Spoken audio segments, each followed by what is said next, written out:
Bem-vindos ao Ligados na Palavra, para mais um estudo da Palavra de Deus. O tema de hoje, Sinais dos Tempos.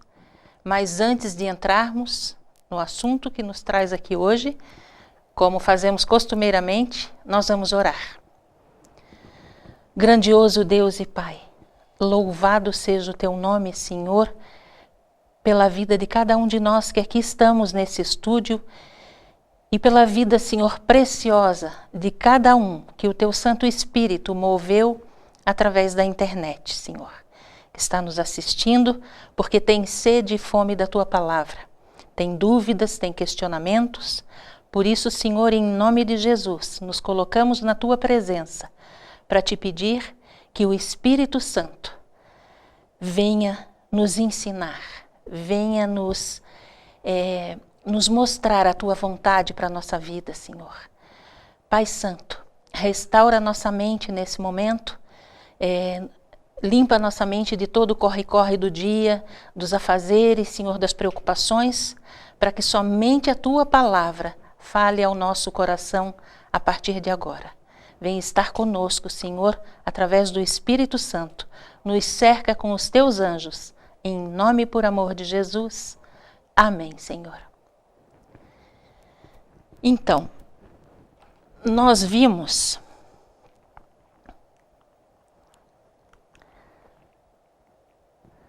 nos estudos anteriores, vimos sobre a Bíblia, vimos sobre a oração, a forma como nós nos comunicamos com Deus. Através da Bíblia, Deus fala conosco.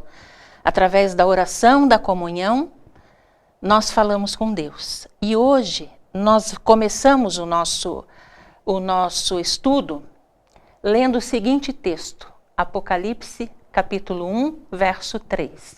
Lá está escrito assim: Bem-aventurado aquele que lê, os que ouvem as palavras dessa profecia e guardam as coisas que nela estão escritas, porque o tempo está próximo.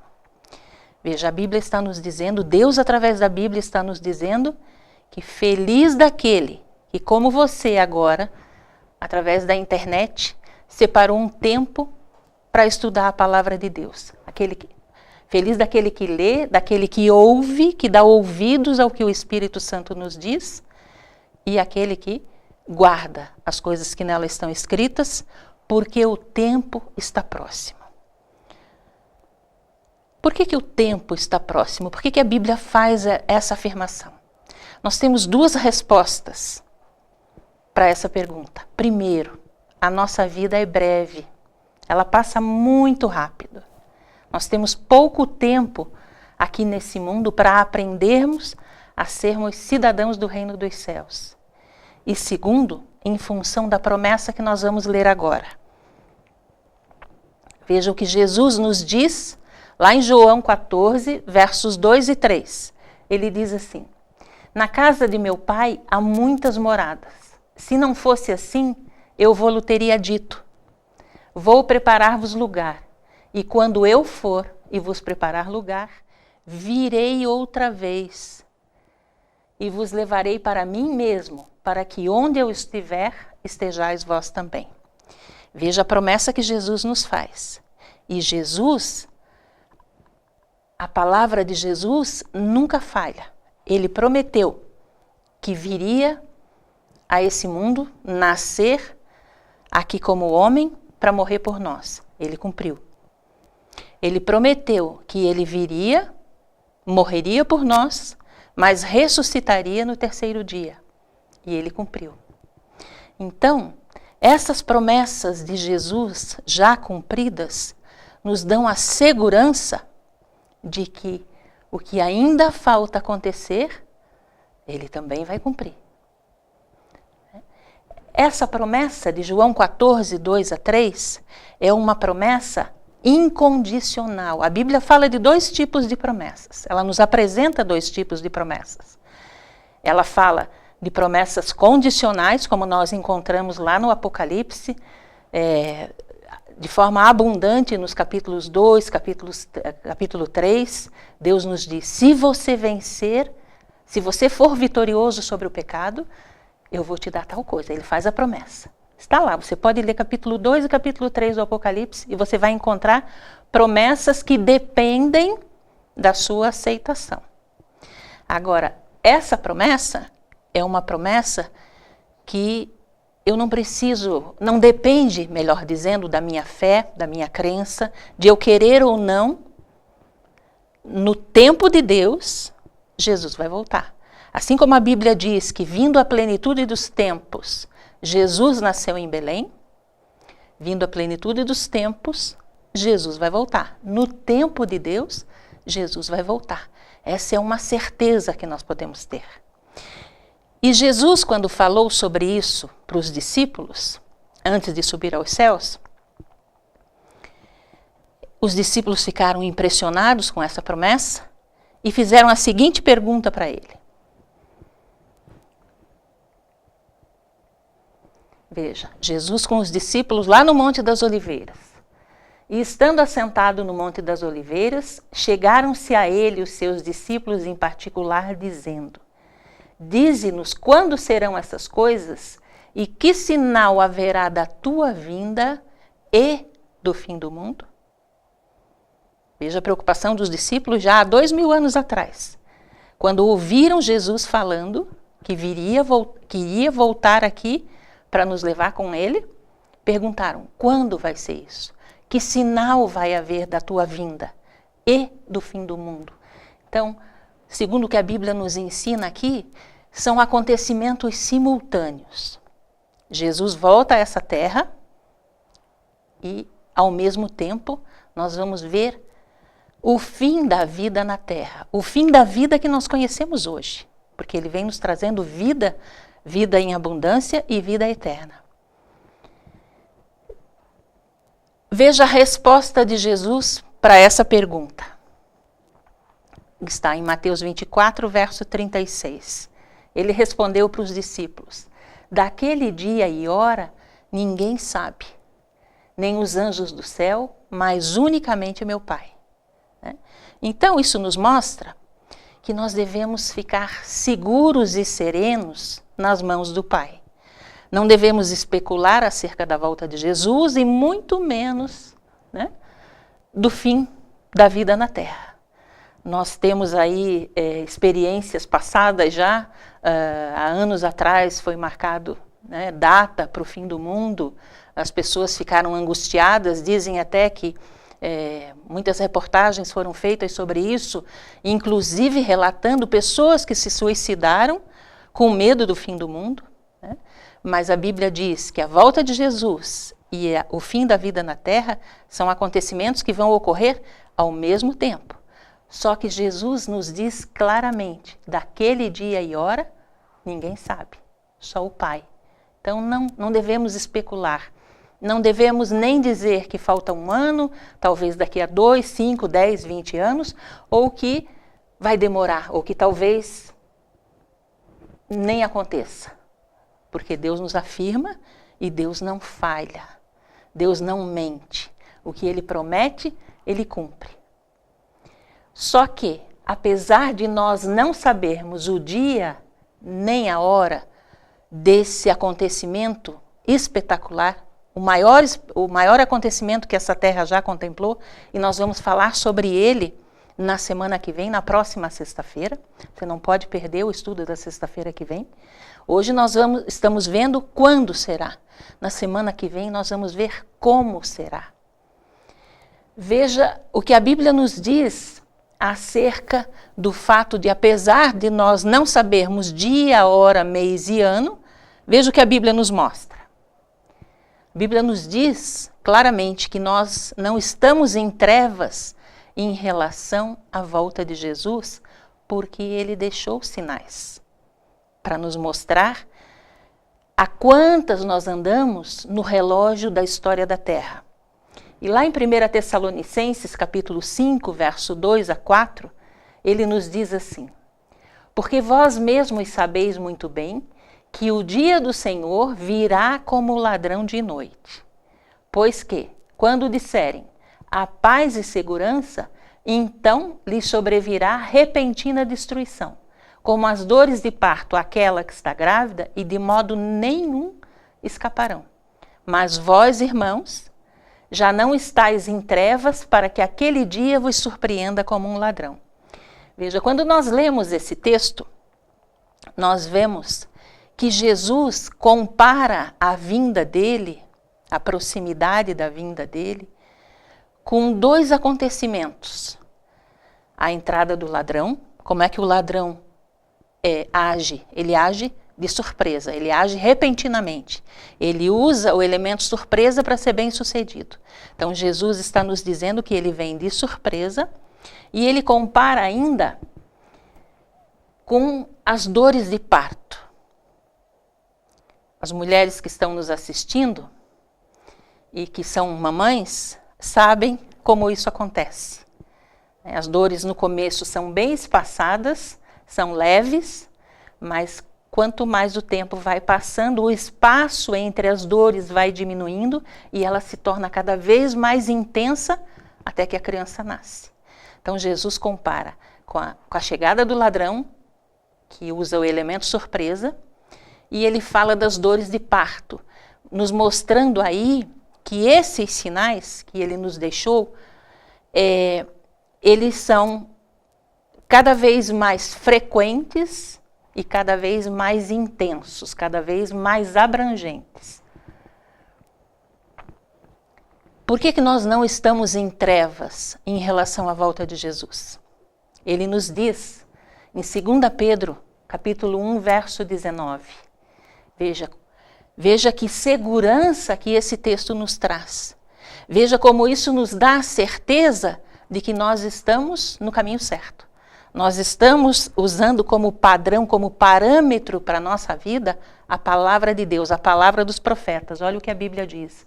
E temos muito firme a palavra dos profetas, a qual bem fazeis em estar atentos, como a uma luz que alumia em lugar escuro.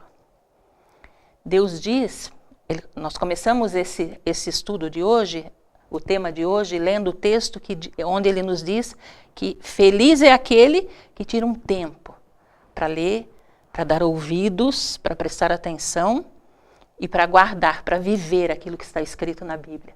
E ele diz que a palavra dele, que foi escrita através de profetas, que ele capacitou para isso, ela traz luz, ela traz esclarecimento, ela não nos deixa na ignorância. Ela nos faz entender e reconhecer os sinais à nossa volta. Ela nos faz entender melhor o mundo em que nós estamos vivendo.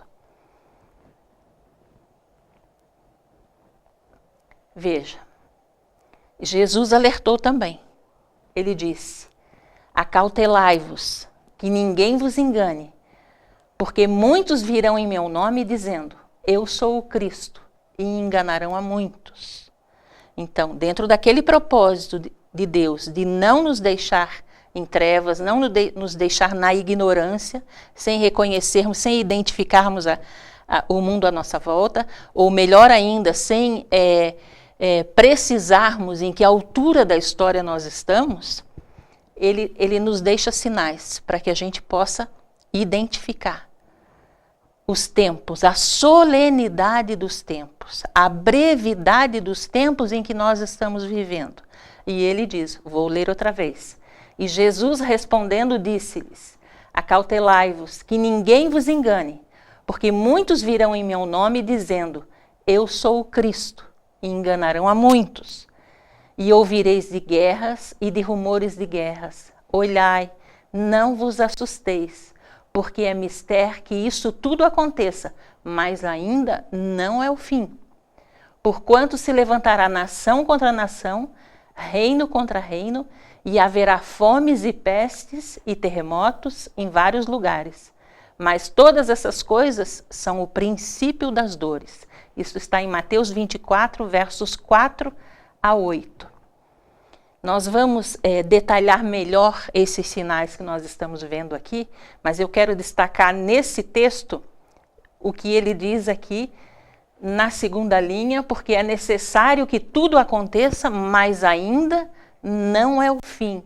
E no final do texto ele diz, todas essas coisas, todos esses sinais que ele deixou, são apenas apenas o princípio das dores. Isto significa que, além desses, existem outros sinais, outros acontecimentos vão ocorrer. O sinal que Jesus destaca logo no início do texto anterior. Ele fala dos falsos mestres, dos falsos profetas. Ele diz, porque surgirão falsos cristos e falsos profetas, operando grandes sinais e prodígios para enganar, se possível, os próprios eleitos, os próprios escolhidos. Quem são os escolhidos de Deus? Essa é uma questão que se discute muito, né? Alguns acreditam que Deus tem pessoas predestinadas para a salvação. Mas a Bíblia nos ensina, nos mostra que o sacrifício de Jesus é para todas as pessoas sobre a face da terra, dos que já viveram e dos que estão vivendo e dos que ainda vão viver. Só que nem todos reconhecem em Cristo o seu Salvador, o seu Senhor. E principalmente, nem todos reconhecem em Cristo o seu Pai. Então, os escolhidos, os eleitos de Deus, são aqueles que escolhem a Deus, que elegem a Deus como o seu Salvador, como o seu Senhor, como o seu Pai. São aqueles que reconhecem o senhorio de Deus na sua vida. Veja, essa questão dos falsos cristos e falsos profetas. Com certeza você já viu, já assistiu algum programa na televisão, já leu alguma notícia, já viu alguém se intitulando o Cristo, que veio a esse mundo para salvar as pessoas. Isso não é nem sutil. Satanás aí não foi sutil, porque a gente identifica, obviamente, claramente como uma fraude. Agora, os falsos profetas, os falsos mestres, aí você precisa conhecer a palavra de Deus para poder identificá-los. Falso profeta, veja, se a Bíblia foi escrita através do dom de profecia, e Deus usou, porque Deus usou profetas, instrumentos humanos para escrevê-la, falso profeta é todo aquele que propaga uma falsa doutrina, ou seja, um ensinamento que não é bíblico. E você vai se surpreender ao longo dessa série de estudos, identificando esses ventos de doutrina, esse outro evangelho do qual Paulo fala, que se opõe ao evangelho eterno, que é o evangelho de Cristo. Nós vemos hoje, curiosamente, nós temos a Bíblia, seja ela a Bíblia evangélica, seja ela a Bíblia católica, o texto bíblico é um só. A verdade é uma só. Está aqui, condensada nesse livro, nesses 66 livros que o Espírito Santo, do qual o Espírito Santo é o autor.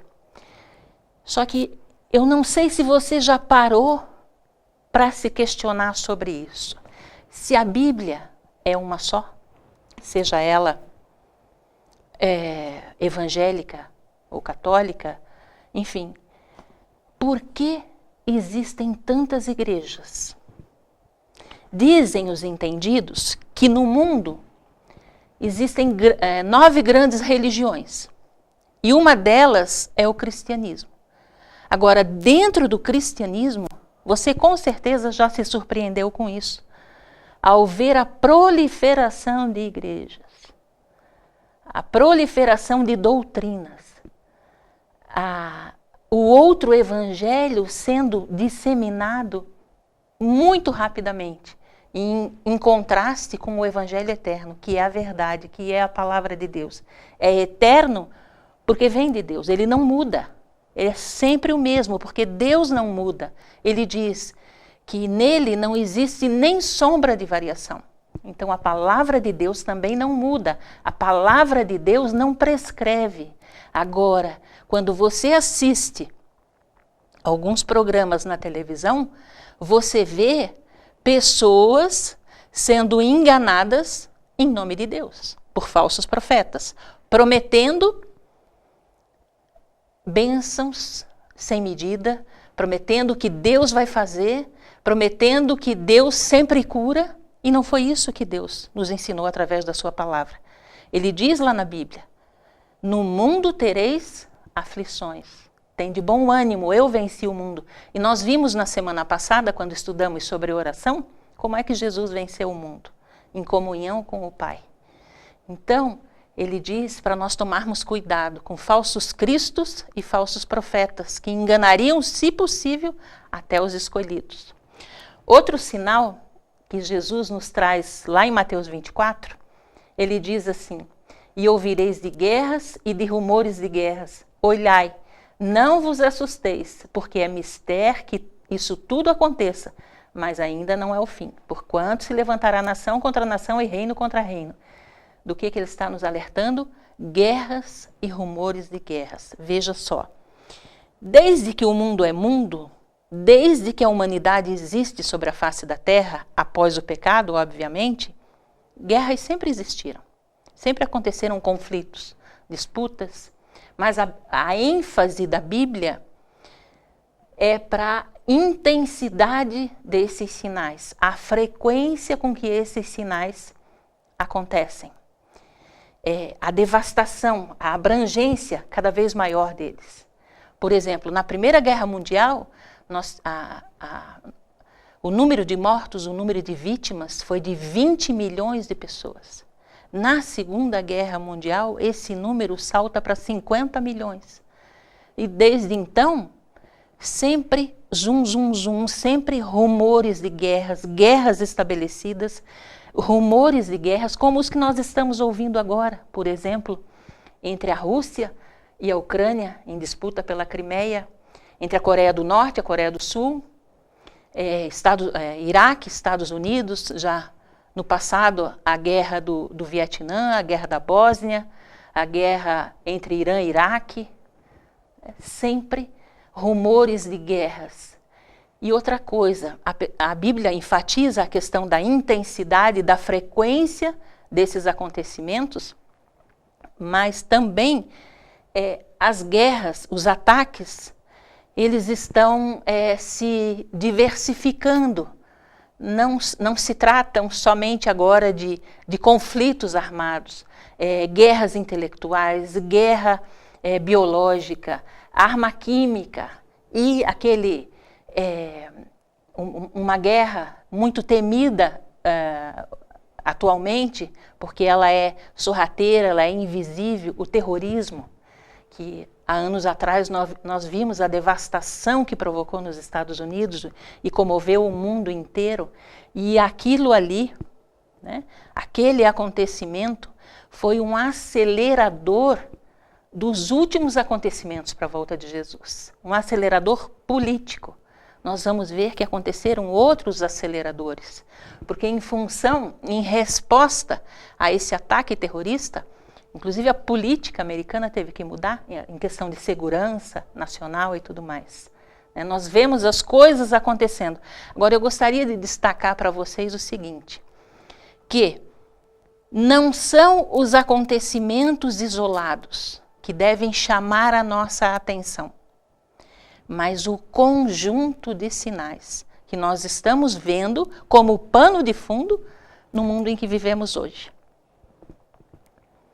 Outro sinal que Jesus destaca para nós, veja só, atualíssimo, ele fala sobre catástrofes, e ele diz em Lucas 21, verso 11 e verso 26, haverá grandes terremotos, epidemias e fome em vários lugares, angústia entre as nações, em perplexidade por causa do bramido do mar e das ondas.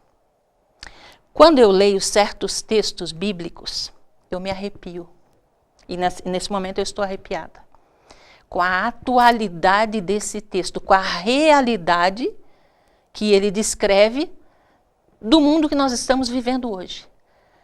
Você com certeza, você acompanha noticiários e você sabe que nós não passamos, infelizmente não passamos, um mês sem ter a notícia de um terremoto devastador. E eu fui procurar estatísticas sobre esse assunto e li muitas coisas, mas resumidamente, dizem que as pesquisas, os equipamentos que detectam esses cataclismas, esses terremotos,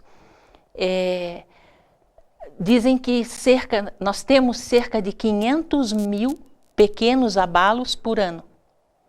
Alguns chegam a destacar 1 milhão de abalos que não são sentidos pelas pessoas. Mas a verdade é a seguinte: no tempo de Jesus, acontecia um terremoto por século. Hoje, os números são muito elevados. Você lê em alguns lugares 3.570 terremotos por ano, em outros 2.700, né? Mas condensando, a NASA diz o seguinte, que no século XIX, cerca de 41 terremotos aconteceram e provocaram 350 mil mortes. E no século XX, cerca de 100 terremotos ocorreram, provocando a morte de 2 milhões de pessoas, de mais de 2 milhões de pessoas. E veja que interessante o que Deus destaca aqui. Angústia entre as nações e perplexidade por causa do bramido do mar e das ondas. Como consequência dos terremotos, atualmente nós temos tido os tsunamis, que têm devastado cidades inteiras, países, até como aquele que nós tivemos na Indonésia, em 2004, se não me engano. Ali também aconteceu um acelerador dos últimos acontecimentos. Dizem os geólogos que aquele terremoto mudou a inclinação do eixo da Terra, alterou drasticamente o eixo da Terra. E por isso nós estamos tendo hoje elevação dos oceanos, do nível dos oceanos, a elevação da temperatura da Terra também, promovendo o degelo, né? Tudo isso são coisas, veja, que Pai que nós temos, que Deus cuidadoso que nós temos. Ele antecipadamente, há cerca de 2.000 anos atrás, ele nos disse que essas coisas aconteceriam. Porque ele nos ama, ele não quer que ninguém se perca, e ele não quer que a gente desconheça o mundo em que a gente está vivendo, que a gente desconheça o desenrolar do grande conflito, as ciladas, a ação, a obra de Satanás. E ele fala também, além de terremotos, de tsunamis, ele fala de epidemias, de pestes. E está aí, né? Estamos em pleno século XXI, com muita tecnologia, um desenvolvimento, um conhecimento humano bastante desenvolvido, mas, no entanto, estamos aí com o vírus HIV, com o vírus Ebola, com tantas doenças, né? O HIV, que se tornou conhecido aproximadamente em 1981, ele já contaminou na Terra cerca de 10% da população mundial. Ele já provocou cerca de 20 milhões de mortes. O câncer, né? Apesar de a forma de propagação não ser através de vírus, né? Mas está aí, matando, dizimando as nossas famílias. E Jesus avisou que haveria fome também. Hoje, mais de 800 milhões de pessoas sofrem de desnutrição. Sofrem as consequências da privação de alimento e das doenças que são decorrentes dessa desnutrição. A ONU, através de um órgão chamado FAO, que cuida da parte da agricultura e da alimentação, ela divulga que a cada 7 segundos, uma criança com menos de 10 anos morre de fome. A cada dia, cerca de 100 mil pessoas no planeta morrem de fome. E isso está se intensificando até mesmo nos países ditos do primeiro mundo, os países industrializados, porque em função de desemprego, em função da crise econômica que está aí assombrando a nossa economia. Né? Então, mais uma vez, a gente vê a onisciência de Deus, a presciência de Deus, como Deus enxergou através dos tempos e descreveu para nós, porque nos ama, o que o pecado traria como consequência. Para que a gente pudesse ficar atento, estar atento aos sinais, não para se preocupar com eles, mas para se ocupar com quem está vindo. E quem é que está vindo? Jesus. Está vindo para nos buscar. Está vindo para buscar você e a mim também. Está vindo para buscar aqueles que o estão aguardando, que o estão esperando e que estão se preparando para isso. Outro sinal, né, que está aí nas manchetes, às vezes ao lado da nossa casa, às vezes dentro da nossa casa. Mateus 24:12 diz assim: e por se multiplicar a iniquidade, o amor se esfriará de quase todos. O Brasil hoje está assombrado com esse crime, com o assassinato daquele menino, o Bernardo Boldrini. Né? Adultos contra uma criança indefesa. Uma criança que só pedia abraço, só pedia amor, só pedia uma família. E que foi assassinada. Hoje nós vemos a violência contra a criança, nós vemos a violência contra a mulher, nós vemos a violência contra idosos, contra animais e contra as pessoas de maneira geral. A criminalidade sem freio. O ser humano, nós vamos ler daqui a pouco, ele está sem domínio de si. Ele está se colocando, muitos infelizmente se colocando como instrumentos de Satanás, dando vazão aos seus instintos. Veja, sintetizando tudo aquilo que nós lemos até agora, Jesus fala da decadência moral, que nós veríamos no final dos tempos. E ele diz: sabe, porém, isto, nos últimos dias sobrevirão tempos difíceis. Deus está nos alertando que daqui para frente a dificuldade vai ser cada vez maior. Porque o coração do homem vai estar cada vez mais endurecido, cada vez mais cego e mais surdo para os apelos de Deus. E ele continua, ele diz que os tempos serão difíceis porque os homens seriam egoístas, seriam avarentos, seriam jactanciosos, ou seja, orgulhosos, cheios de si, arrogantes, blasfemadores, desobedientes aos pais, ingratos, irreverentes, desafeiçoados, sem amor pelo próximo, por aqueles com quem convivem, implacáveis, caluniadores, sem domínio de si, e justamente por não terem domínio próprio, e o domínio próprio é consequência do relacionamento com Deus, porque somente a atuação do Espírito Santo na nossa vida nos faz ter domínio próprio. E ele continua: cruéis, inimigos do bem, traidores, atrevidos, infatuados. Veja isso aqui: mais amigos dos prazeres do que amigos de Deus. Tendo forma de piedade, né, negando-lhe, entretanto, o poder. Quer dizer, tem aparência de pessoas boas, mas Deus diz para a gente se afastar dessas pessoas. Porque lá em Gálatas, no capítulo 5, você pode depois, quem sabe, separar um tempinho para ler esse capítulo, e ali você vai ver o que Deus escreve sobre as duas naturezas que existem dentro de nós. Ele fala da natureza carnal, que produz tudo isso aqui, e ele fala da natureza espiritual. A natureza que você mais alimentar é a que vai predominar em você. A natureza carnal, você sabe muito bem como alimentar, né? Você se alimenta de manhã, na hora do almoço, à noite, você assiste programas, você ouve, enfim, são os instintos, né? Agora, a natureza espiritual é aquilo que nós temos falado nas semanas anteriores. Essa você alimenta através do estudo da Bíblia, como você está fazendo agora.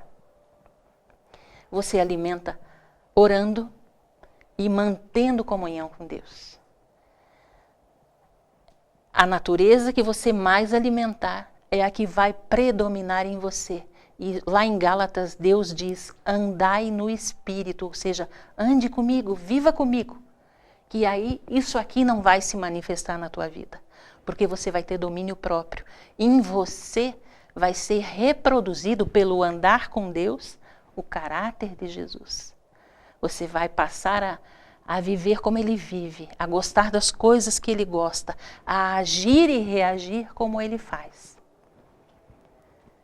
Esse texto que nós lemos está em 2 Timóteo, capítulo 3, versos 1 a 5.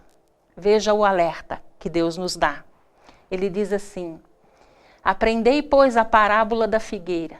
Quando já os seus ramos se renovam e as folhas brotam, sabeis que está próximo o verão. Por exemplo, nós sabemos agora, né, aqui em Curitiba é bem nítido, apesar de a gente ter assim um clima muito instável e às vezes num dia só você tem as 4 estações do ano, a mudança do verão para o outono é bastante nítida. A gente vê que mudou para o outono, já começa aquele geladinho, aquele friozinho, né? Então a gente identifica e a gente sabe que na sequência vai vir o inverno, pelos sinais da natureza à nossa volta. E ele diz, assim, quando vocês virem todas essas coisas acontecendo, guerras, rumores de guerras, terremoto, peste, fome, violência, criminalidade exacerbada, imoralidade, podem ter certeza que ele está próximo. Jesus está às portas. Por que Deus nos alerta? Por que ele nos adverte, nos exorta a estarmos atentos, para que possamos estar preparados, para que possamos estar prontos quando esse dia chegar. E um outro sinal, que esse é bastante assim claro, acontece no mundo físico, ou já aconteceu, conforme a gente vai ver. Ele diz, e logo depois da aflição daqueles dias, o sol escurecerá e a lua não dará a sua luz, e as estrelas cairão do céu e as potências dos céus serão abaladas. Veja, isso são acontecimentos no céu, que Deus, nos astros, que Deus disse que iriam acontecer quando estivesse próximo a vinda de Jesus. Quando ele diz aqui, as potências dos céus serão abaladas, as potências do céu são o sol, a lua e as estrelas. Quando nós vamos na história, porque a profecia, você vê o cumprimento dela na história. Quando nós vamos à história, quando nós vamos pesquisar sobre acontecimentos como esses, nós vemos que, pasme você, eles já ocorreram. Quando nós pesquisamos sobre o tempo do fim, sobre os acontecimentos do tempo do fim, nós vemos, por exemplo, os jornais americanos do dia 19 de maio de 1780, veja lá atrás, noticiando a seguinte manchete: o dia escuro. O que aconteceu no dia 19 de maio de 1780 nos Estados Unidos? Pelo menos é aonde se tem relato de que isso tenha ocorrido. Nesse dia amanheceu um dia claro, céu azul, sol brilhante, e lá pelas 9, 10 horas da manhã começou a escurecer. A escuridão era tão densa que as pessoas não conseguiam ver o rosto umas das outras. as pessoas, a Câmara dos Estados Unidos teve que encerrar a sessão. Isso está relatado pela história, está registrado na mídia americana dessa data. E no decorrer do dia, a escuridão continuou densa, quer dizer, as pessoas não conseguiam se ver, se enxergar, os animais voltaram para o curral, e à noite, a lua, quando apareceu no céu, ela apareceu vermelha como uma bola de sangue. Aí talvez, ao falar isso, quando eu falei sobre a lua vermelha como uma bola de sangue, talvez você tenha lembrado o que você viu, o que foi noticiado há umas 2 semanas atrás, né? A lua de sangue. Só que a lua de sangue, como aconteceu há umas 2 semanas atrás, era consequência de um eclipse. E aqui, nesse dia, é registrado nos jornais, por astrônomos, por cientistas, de que foi um acontecimento sobrenatural. Porque o Sol, a Lua e a Terra não estavam alinhados, eles estavam na posição que deveriam estar em relação à estação do ano. Isso em 1780, veja que Deus coloca em sequência. Ele fala do escurecimento do Sol e da Lua, e ele diz também que as estrelas caíram do céu. Quando foi que isso aconteceu? Quando você vai também buscar informação sobre isso, você encontra a data de 13 de novembro de 1833.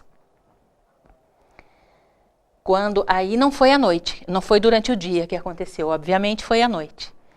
Dizem os astrônomos que se você olhar para o céu durante a noite, durante aproximadamente 1 hora, você pode ver até 10 estrelas cadentes, ou seja, meteoritos correndo pelo céu. Nesse dia, autores falam de cerca de 60 mil estrelas por hora. E alguns autores até registram que 200 mil estrelas corriam no céu, muito próximas da Terra. E isso causou um impacto tão grande que virou dia. Isso foi mais ou menos das 9 da noite até as 2 da manhã. As pessoas acordavam assustadas e saíam para fora das casas.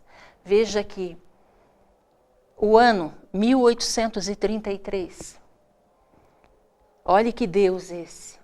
Curiosamente, aproximadamente em 1831, Guilherme Miller, nos Estados Unidos, começou a pregar que Jesus ia voltar. Deus mostrou para ele a profecia das 2.300 tardes e manhãs, e ele calculou e chegou à conclusão que Jesus iria voltar em 1844. Em 1833, as estrelas caem do céu num país onde as pessoas estavam sendo ensinadas sobre a volta de Jesus. E as pessoas achavam que naquele momento Jesus ia voltar. Só que isso já aconteceu, isso já é passado. Mas veja que interessante aqui. Mateus 24, 29 foi o texto que nós lemos, e Apocalipse 6, verso 12 a 13, Apocalipse 6, Apocalipse 14 é uma ampliação, ou seja, Deus dá mais detalhes do que ele dá lá em Mateus 24.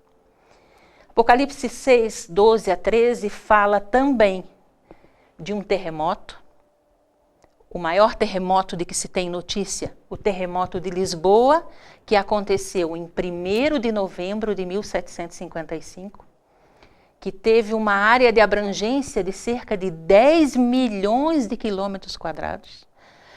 Em seguida do terremoto veio um incêndio e, para culminar, um tsunami. Milhares de pessoas morreram. Isso em 1755. Mateus 24 não fala do terremoto, mas fala do dia escuro e da queda de estrelas. Apocalipse 6 fala do terremoto, do dia escuro e da queda de estrelas.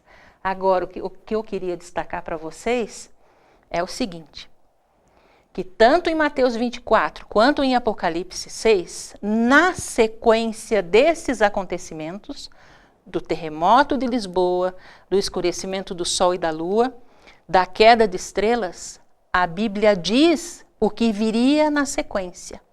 Olha só. Então aparecerá no céu o sinal do Filho do Homem, e todas as tribos da terra se lamentarão, e verão o Filho do Homem vindo sobre as nuvens do céu com poder e grande glória. Jesus agora não vem como um bebê, ele vem como Deus, como o Rei dos Reis que ele é. E ele enviará os seus anjos com um rijo clamor de trombeta, os quais ajuntarão os seus escolhidos, novamente os escolhidos aqui, aqueles que escolheram a Deus, desde os 4 ventos, ou seja, norte, sul, leste e oeste, de uma a outra extremidade dos céus. Na sequência do terremoto de Lisboa, do escurecimento do sol e da lua e da queda de estrelas, está relatado a volta de Jesus com todos os anjos do céu, para buscar você e a mim, para nos levar para casa. Porque hoje nós estamos fora de casa. Esse mundo aqui, após o pecado, não é mais a nossa casa. A Bíblia diz, com todas as letras, que a nossa pátria está nos céus, que aqui nós somos peregrinos. Ir para casa, voltar para os braços do Pai, só depende de você e de mim. Só depende de nós, a partir de agora, que estamos tendo conhecimento dessa preciosidade que é essa promessa de Jesus de voltar para nos buscar, fazermos dessa promessa a prioridade absoluta da nossa vida.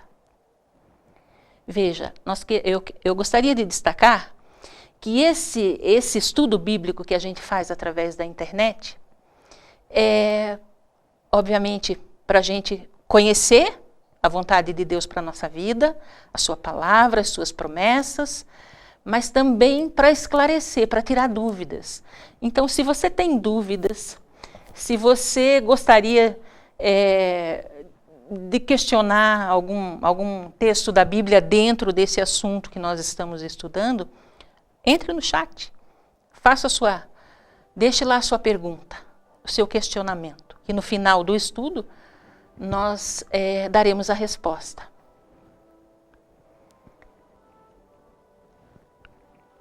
Veja, aqui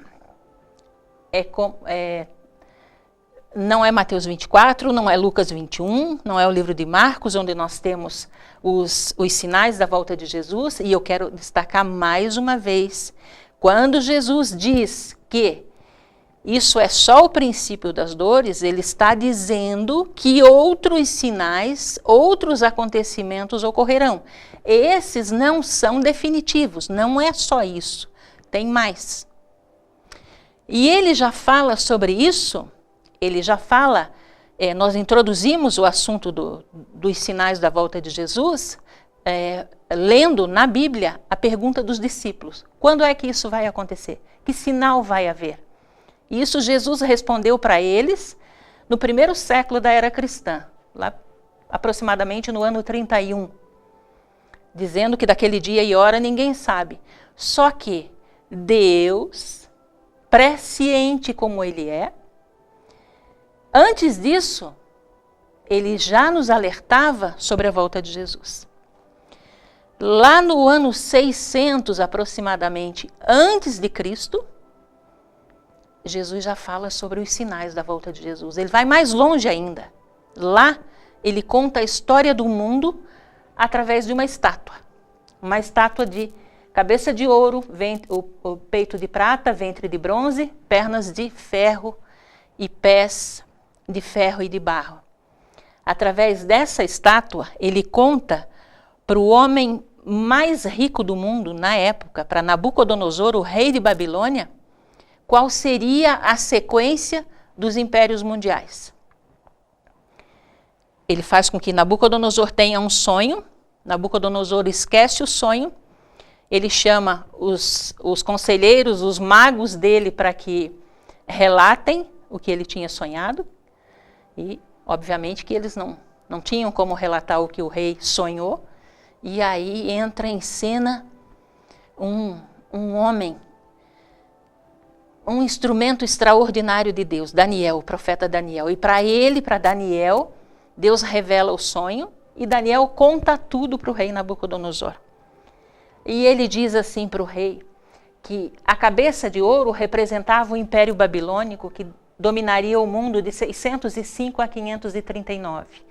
Que o peito e os braços de prata representavam o Império Medo-Persa, que obviamente derrotaria a Babilônia, conquistaria a Babilônia e dominaria o mundo de 539 a 331.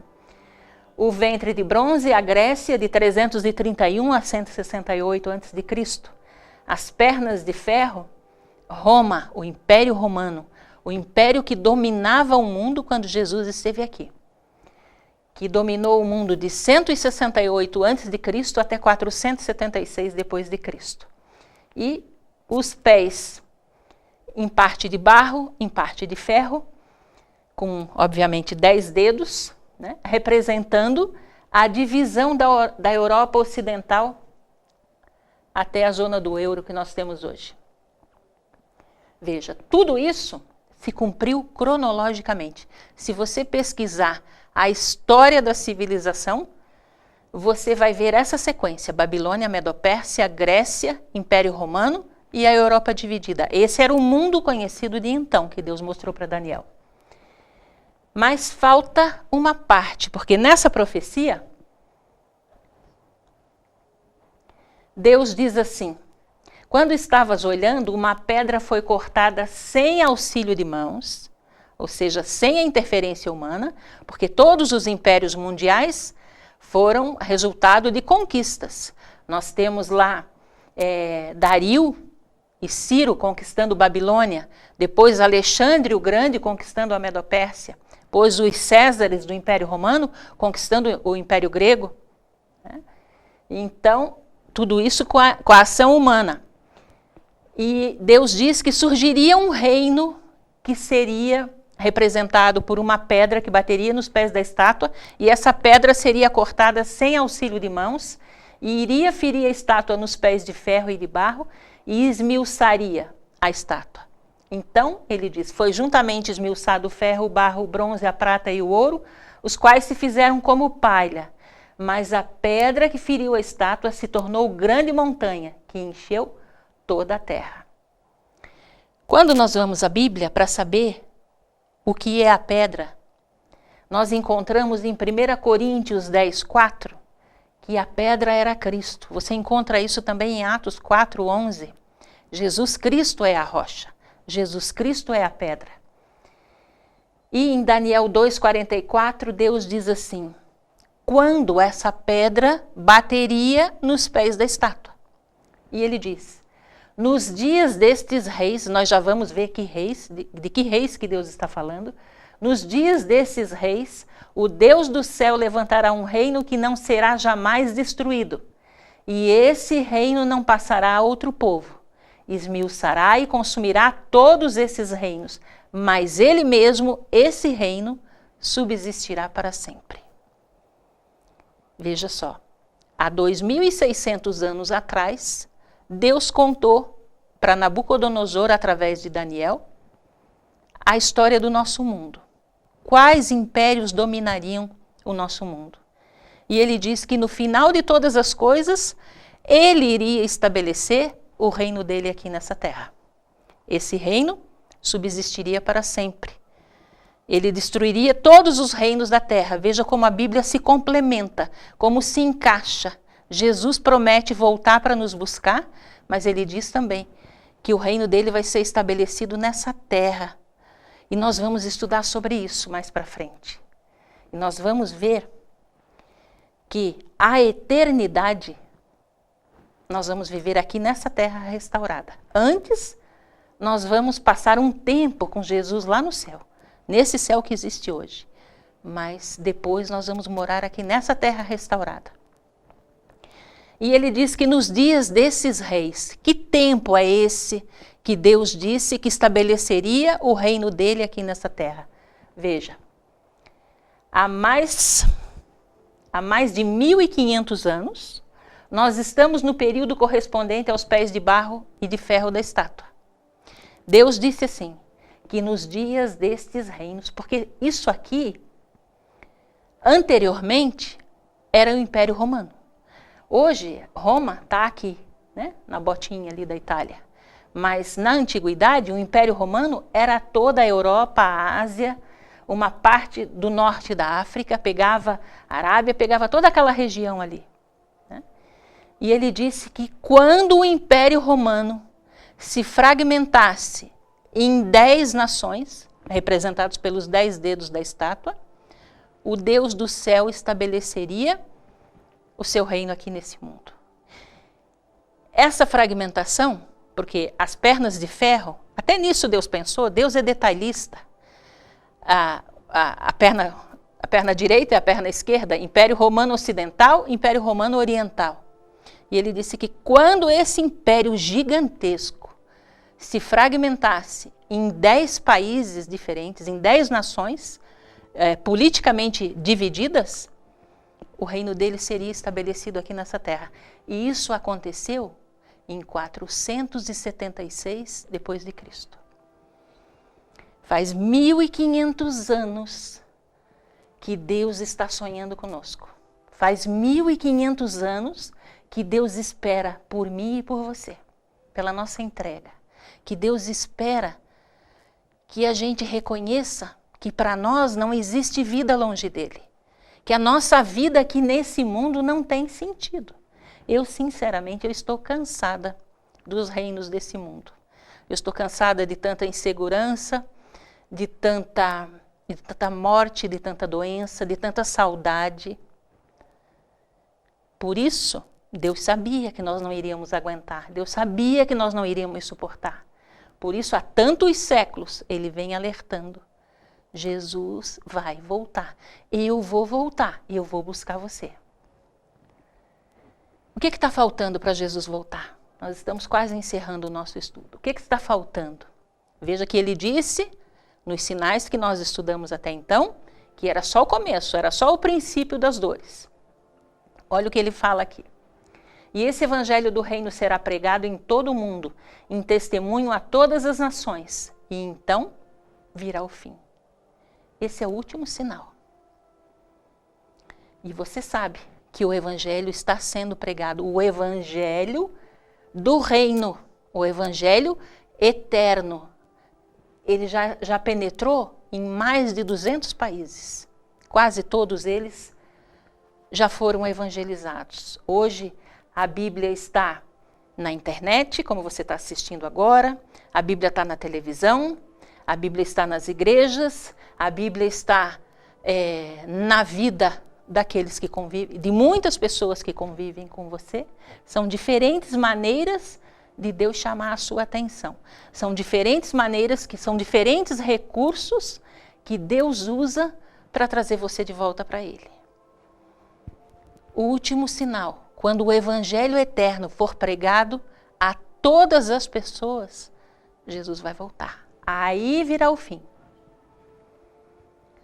E ele diz, acautelai-vos por vós mesmos, para que nunca vos suceda que o vosso coração fique sobrecarregado com as consequências da orgia, da embriaguez e das preocupações desse mundo, para que aquele dia não venha sobre vós repentinamente como um laço. Veja só, provavelmente, a maioria de nós não está envolvido com orgias, com embriaguez, mas, com certeza, muitos de nós estamos sobrecarregados com as preocupações desse mundo. Satanás é sutil, porque é óbvio que você tem que se preocupar com as coisas dessa vida. Você precisa prover a sua subsistência, você precisa ter um trabalho, você tem sua família, você tem seus afazeres, você tem que correr atrás, você tem que fazer a sua vida acontecer. Só que essas são necessidades, apesar de serem necessidades legítimas, necessidades genuínas, elas não podem ser prioridade na nossa vida. Mais uma vez, nós não somos cidadãos desse mundo. Nós somos cidadãos do reino dos céus. Então, nós devemos viver aqui de forma inteligente, não concentrando todos os esforços, toda a nossa energia, todo o nosso tempo, todo o nosso talento, todos os nossos recursos nas coisas desse mundo. Porque nós lemos no início, esse mundo vai acabar. A ciência já decretou o fim da vida na Terra. Durante mais algumas décadas não vai ser mais possível, porque não vai haver condição de alimentação, de água, enfim, uma série de fatores. Viva de forma inteligente. Viva aqui, mas olhando para lá, porque é para lá que pelo poder de Deus você vai. Veja, Deus diz assim: ora, ao começarem essas coisas a suceder, exultai e erguei a vossa cabeça, porque a vossa redenção se aproxima. O que está à nossa volta não é para nos amedrontar. Deus não nos contou antecipadamente para nos amedrontar, para nos tirar o sono. Ele contou antecipadamente para que a gente possa se preparar, para que a gente possa se ocupar com quem está vindo, que a gente possa se ocupar em fazer as malas, em preparar tudo na nossa vida para a grande viagem que nós vamos fazer no dia em que Jesus voltar.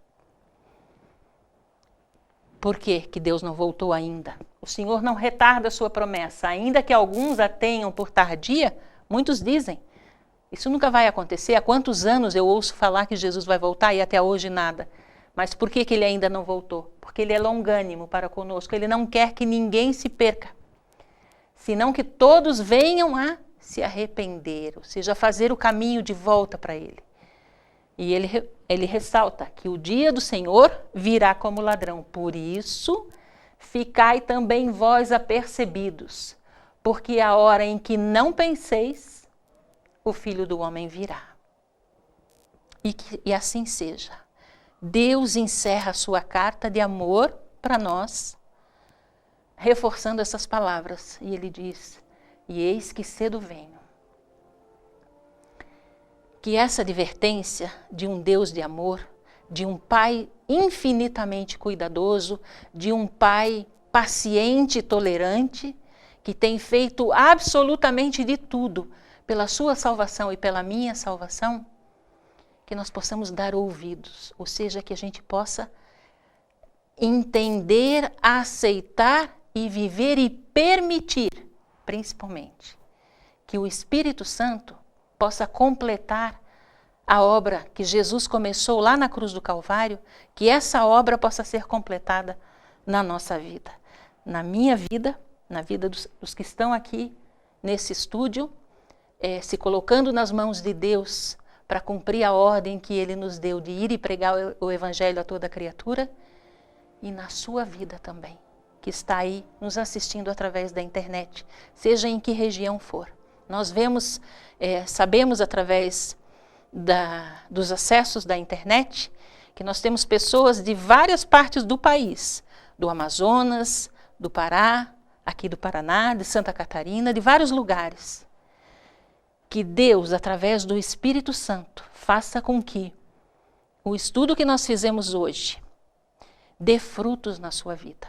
Frutos de salvação, de transformação, de santificação e de salvação.